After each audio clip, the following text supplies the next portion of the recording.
Bonjour à tous et bienvenue dans Express Orient. Au sommaire, cette semaine, les soldats irakiens qui poursuivent leur avancée dans Mossoul. Une avancée périlleuse avec comme préoccupation la sécurité des civils. Nous accueillerons également Julia Siger qui a fait le tour des réseaux sociaux pour nous avec des informations intéressantes dans la région. Enfin, nous terminerons en musique à la découverte d'un style très en vogue en Égypte.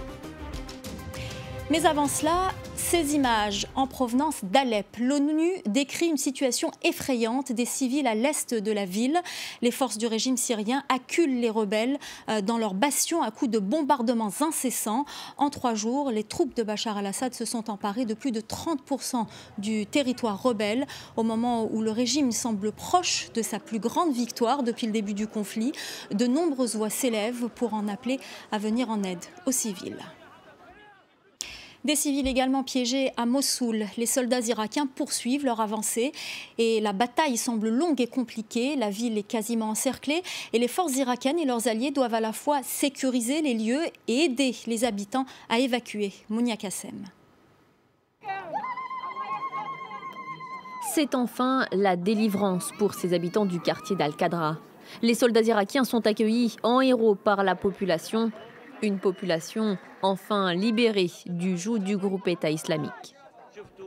Voyez comme ils nous accueillent. Nous avons conscience que c'est aussi grâce aux civils que nous avons remporté la victoire. Ils ont fait la moitié du travail car ils nous ont fourni des informations, ils ont coopéré avec nous, ils ont obéi aux instructions données par les unités de combattants. Une coopération qui a permis de déloger les derniers djihadistes. Certains cadavres jonchent encore le sol. La libération d'Al-Qadra aura pris plusieurs jours et désormais le retour à la normalité se fait peu à peu. Les magasins ont commencé à rouvrir leurs portes et la vie commence à reprendre son cours. Grâce à Dieu, nous avançons pas à pas. Tout le quartier d'Al-Qadra a été repris et celui d'Adan a aussi été nettoyé. Mais d'autres secteurs restent encore à reconquérir. L'armée irakienne dit s'être emparée de 40% de la partie est de Mossoul et avoir tué 1 millier de djihadistes. Toutes les forces sont engagées au sol comme dans les airs.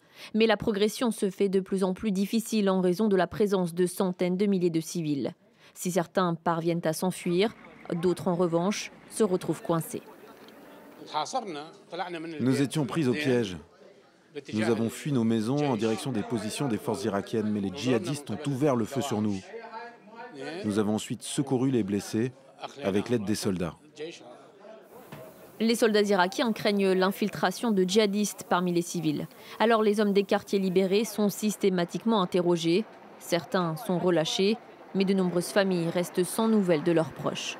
Depuis le début de l'offensive à Mossoul, l'ONG Amnesty International a dénoncé à plusieurs reprises la torture, les exécutions et arrestations arbitraires de milliers de civils par les forces de sécurité et les milices irakiennes. Et aux alentours de Mossoul, les djihadistes pratiquent la politique de la terre brûlée. En plus de piéger les villes qu'ils perdent, les terroristes ont mis le feu à des dizaines de puits de pétrole pour ralentir l'avancée des troupes irakiennes. Pompiers et ingénieurs travaillent depuis plusieurs semaines pour circonscrire les incendies. Qayara, 60 km au sud de Mossoul. Ici, le groupe État islamique a brûlé des dizaines de puits de pétrole. Depuis, les moutons sont devenus noirs à cause des fumées toxiques. Haider est berger, son troupeau est son gagne-pain. Pour lui, les affaires ne marchent plus comme avant. Personne n'achète ces moutons au marché parce qu'ils sont tous devenus noirs. Pour ralentir l'avancée des troupes gouvernementales sur Qayara et Mossoul, les djihadistes ont mis le feu à ces puits de pétrole en août. Certains des incendies n'ont toujours pas été éteints. Sans relâche, des ingénieurs pétroliers, des pompiers, des policiers tentent d'éteindre les flammes. Je suis venu ici, sur ce champ de pétrole, pour essayer autant que possible d'être responsable, pour aider mes frères de la compagnie pétrolière du Nord à éteindre les incendies dans ces puits et sauver les civils et les habitants de cette région qui souffrent de la brutalité du groupe État islamique. Pour éteindre les incendies, la police doit déminer l'entrée des puits de pétrole, au cas où les combattants de l'organisation État islamique les auraient piégés. Cela peut prendre jusqu'à 1 mois. Seuls 2 des 19 puits incendiés ont été éteints. L'impact sur la santé des habitants des villages voisins inquiète. Ça affecte mes poumons.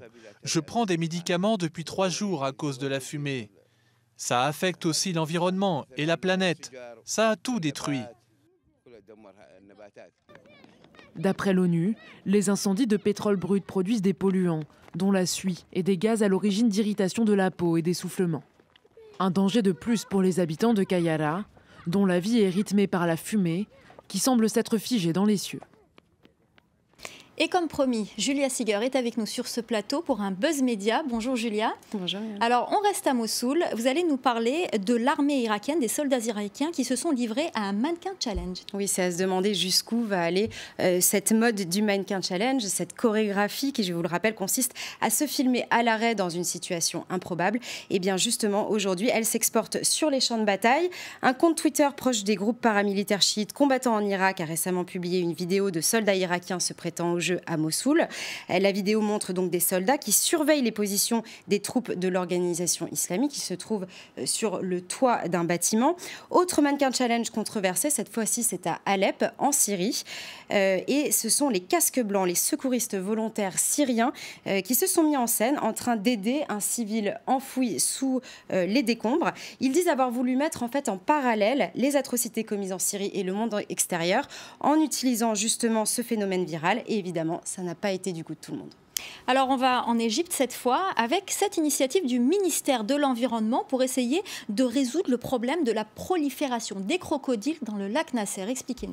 Oui, alors fut un temps où l'on s'inquiétait en fait de l'éventuelle disparition du crocodile du Nil, mais en fait depuis la construction du barrage d'Assouan, le crocodile prolifère dans le lac Nasser. Alors pourquoi ? Eh bien tout simplement parce que le barrage empêche les crocodiles de rejoindre le Nil et il retient aussi énormément de faune et de flore qui sont nécessaires à sa survie, voire même à sa prolifération. Et aujourd'hui, le gouvernement estime qu'il y aurait plus de 3000 crocodiles dans le lac Nasser. Ils représentent évidemment un danger pour l'homme, mais aussi pour l'environnement parce qu'ils déstabilisent l'écosystème du lac. Et dans un contexte de crise économique, eh bien, le ministère de l'Environnement a décidé de créer des fermes pour les crocodiles, pour évidemment contrôler la population de crocodiles, mais aussi pour se faire de l'argent. On peut utiliser évidemment leur peau pour faire des sacs à main et des bottes, ça on le sait, on peut les manger en steak, le steak de crocodile est très prisé, mais il y a aussi l'huile de crocodile qui est aussi très prisée par l'industrie cosmétique pour faire des crèmes, et ça se vend aujourd'hui aux alentours de $100 le litre. Alors vous l'aurez compris, tout cela est donc non négligeable. Ce grand projet d'élevage de crocodiles pourrait voir le jour dès 2020. Et il y a aussi évidemment des associations de défense des animaux qui aujourd'hui s'inquiètent et qui dénoncent des méthodes barbares qui sont utilisées contre ces animaux dans d'autres fermes qui existent déjà dans d'autres pays comme le Zimbabwe, mais aussi comme le Vietnam. Alors on part en Arabie Saoudite où la femme se dévoile de plus en plus. Oui, c'est un phénomène que l'on constate déjà depuis plusieurs années. Les Saoudiennes optent aujourd'hui beaucoup plus pour le port du voile islamique, laissant parfois dépasser même des cheveux. Ces femmes qui s'émancipent peu à peu ont notamment été aperçues lors du Minsk Global Forum. C'est un forum organisé par les jeunes à Riyad. Et autant dire qu'il y a à peine 4 ans, ce comportement qualifié souvent de désinvolte aurait été immédiatement sanctionné par la redoutable police religieuse.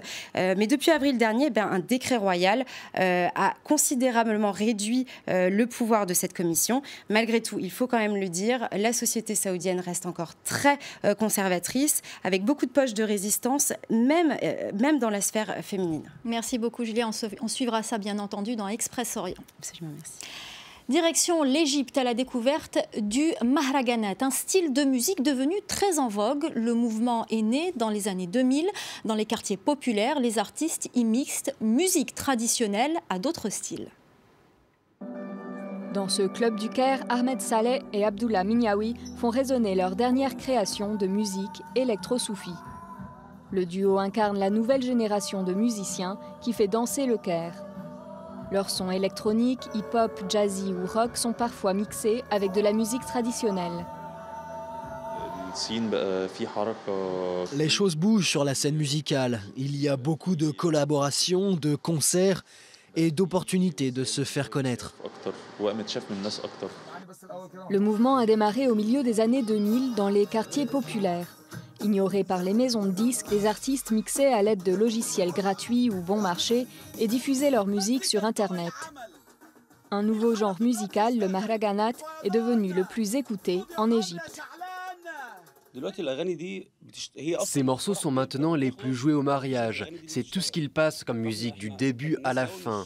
Au début, les gens s'opposaient à nous, mais nous avons imposé notre style. Et maintenant, tout le monde écoute le Maraganat, les vieux comme les jeunes. Rami Abadir vient de publier un premier album avec le label canadien DMT Records. Lui aussi diffuse et promeut sa musique en ligne.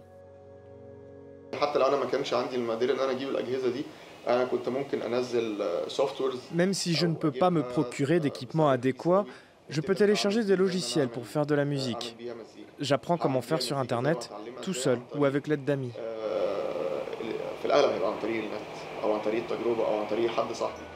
La révolution de 2011, qui a renversé le régime de Hosni Moubarak, avait facilité l'ouverture de lieux de concert et l'apparition de festivals. Depuis, le contrôle étatique s'est de nouveau resserré et certains clubs ont dû fermer. Mais la scène indépendante résiste et les Égyptiens collaborent aujourd'hui avec des artistes de nombreux pays de la région. Et on termine par un petit crochet à Istanbul où sultan et pop star se croisent chez Madame Tussauds. Mustafa Kemal Atatürk, Michael Jackson, autres sultans scientifiques ou boxeurs de légende, toujours aussi impressionnants. Il s'agit du dernier-né des célèbres musées de cire de Madame Tussauds et il a donc ouvert ses portes ce lundi à Istanbul, à visiter si vous vous y trouvez. En attendant, restez avec nous sur France 24, l'info continue.